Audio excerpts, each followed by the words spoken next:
What we have here is HM6 SV. So it's a new version of HM6, which was launched just over a year ago. HM6 was always pretty impressive from the outside. That curvy, organic, biomorphic shape that looks like nothing else out there, right? And all these features it has with the little shield you can cover the tourbillon with and so on. But we always thought that the real star of HM6 was the movement inside. It's a crazy movement. I mean, it looks like nothing else out there. It has an entirely weird structure for a watchmaking piece.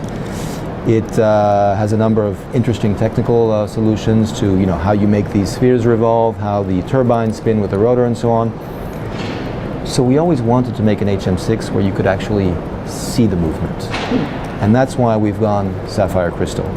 Top and bottom, so you can absolutely see everything that's going on. You can see how the movement works, essentially. When you talk Sapphire Crystal, you're obviously talking very difficult manufacturing process. Altogether, there are several Sapphire Crystal components here. Altogether, 350 hours of machining and polishing and so on. That's the equivalent in working days of about 2 months. So this is unreasonable. This is crazy. Why do people do these things? Why do we do these things? For the beauty of, you know, high watchmaking, but it's not reasonable. So 350 hours of machining. Around the case, you have what we've called a Streamlined Modown case. What is Streamlined Modown? It's a design trend which was born in the 1930s. One of the most typical examples of Streamlined Modown is the Greyhound bus, with those curvy, grooved sides. And that's what you find here around the case. The belt around the entire case is a typical Streamlined Modown design.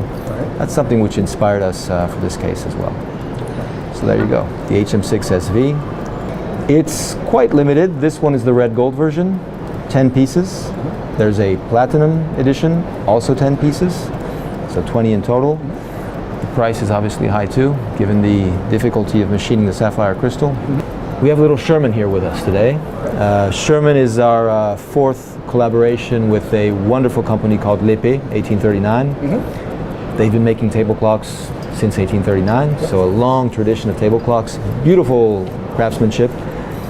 The way we work with them is actually very simple. We come up with the general concept, the design, based on what we think is possible. We're watchmakers, so we're not clock makers, but we have a pretty good idea of what will probably be feasible.